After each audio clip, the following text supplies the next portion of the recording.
napakamahal ng LCD. Yan nga, mga suki, yan nakalagay ay OLED na yan. So, yan ang display niya. Malinaw naman yung display. Dahil, ano yan, original replacement. Tanggalin natin para may kumpara natin din sa mga ibang LCD.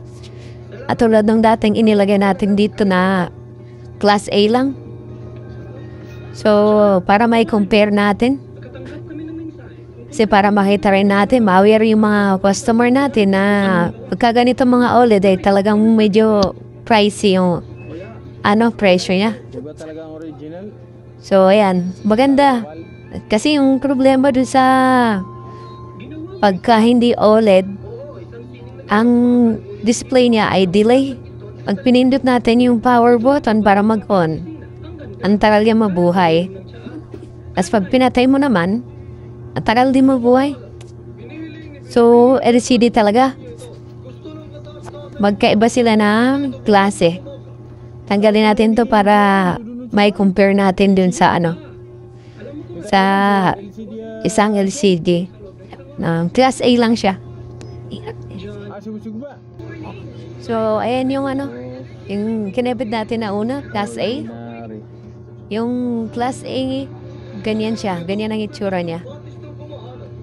So, eto, tanggalin natin para may pakita ko sa inyo anong diferensya. Ayan nga, tanggal na. Ayan. Kung mapapansin mo, magkaiba ng likod, magkaiba ng kulay. So, ito siya. Yan. Yan ang diferensya niya. So, ito. Yan, meron siyang fingerprint. Dito sa kabila, wala. So, dyan pala, magkaiba na. Nalaman mo na. Tsaka yung texture niya sa likod, magkaiba. So, ayan. Wala ng diferensya niya. Tsaka yung, yung mga pyesa niya, mas magaganda yung pyesa sa kabila. Ayan. Original kasi yan. So, yan yung pinagpalitan natin. Yan yung original na LCD niya dati. OLED din yan. So, yan ang diferensya. Tsaka nga pala, mapapansin mo. Kung mapapansin nyo, makapal yung isa. Tingnan nyo yung kabila na ipapakita ko sa inyo. Kung gaano kanipis. So, ayan. Ganyan kanipis yung original. At dito naman yung original na replacement natin. Manipis din. Pareho yan. Ayan yung Class A. So, sobrang kapal. Pag ikinilagay natin yan, nakaumbok. So, kaya in-order na ni ate. Shoutout pala sa ate.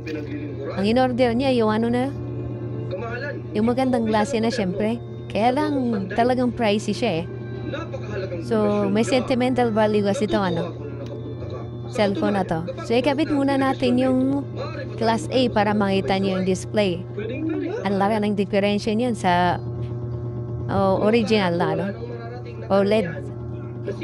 So, ikabit natin, tas paanda rin natin para makita nyo kung bakit ayoko na ibigay sa customer ko. Kasi alam ko may diferensya eh. Nagwa-white screen kasi siya pagka yung open mo sa kanya, white screen, tapos mamaya okay, hindi siya stable. Kumbaga, yan. Yan, so hintayin natin mag-open. Okay naman, may display siya. Yan. So, ayan po, pumipindot din naman siya. Kaya lang, magkaiba talaga sila ng display.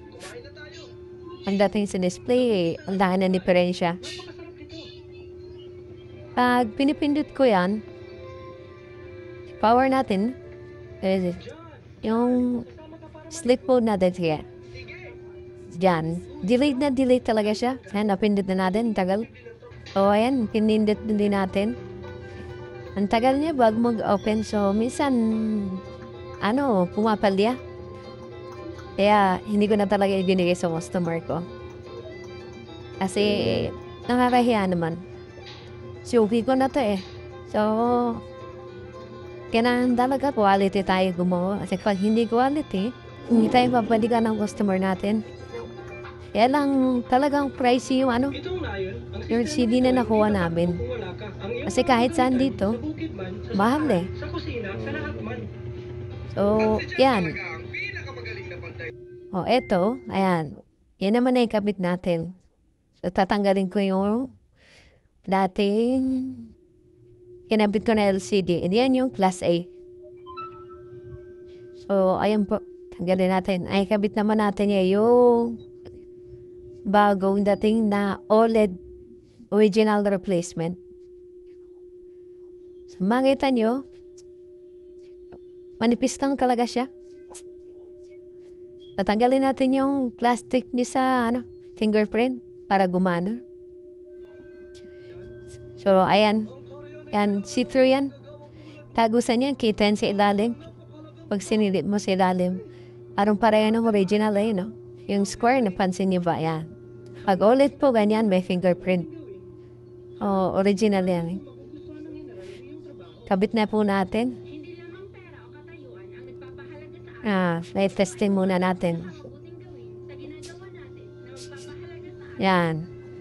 Dandanin po natin. Kasi minsan pagka nagkamali ka ng lagay yan, pwede mo sira yung connector. So, problema na naman yun. Kaya, kailangan maingit po talaga tayo. Kung sa tingin niyo po, madali lang talaga naman buksan. Pero sa pag-iingat po, diyan po tayo magkakaiba. Dapat po ang gagawa, may mga experience na. Kung DIY kasi, maaari nating masira yung unit. O kaya, batagdagan natin yung problema. So, ayan po, ikakabit natin. Kasi itong unit na to may siguro 2 linggo na sa akin to. Hindi ko maibigay-bigay yung Class A kasi talagang naglolobo. Pinalitan ko rin siya ng flex kasi sa flex pero hindi rin. So nung napalitan rin ng original na OLED, ayan, nag-okay naman siya. So original talaga ang kailangan niya. So, yun. At makikita niyo, maganda po yan. Sulit naman yung ibabayad mo dito pagka ganito. Tanggalan natin ang mga dikit yung bad case niya. Ayan po. Sugay ko na kasi to. Kaya talagang gagawa natin ang paraan para maganda yung resulta. Ayan nga pala yung mga tornilyo niya. Abang hinihintay natin mo doon. Yan. Siyempre, yanisan na rin natin yung back case. So, ayan. Buhay na siya. So, ayan po yung sinasabi ko. Okay. Hindi siya delay. Kasi yung dati, pag pinindot mo siya, delay masyado. Minsan, 10 seconds, 8 seconds bago siya mag-open. Then, nagwa-white screen siya. So, ito, okay, goods na goods. So, ayan. Pareho na po kasing original. Diyan lang.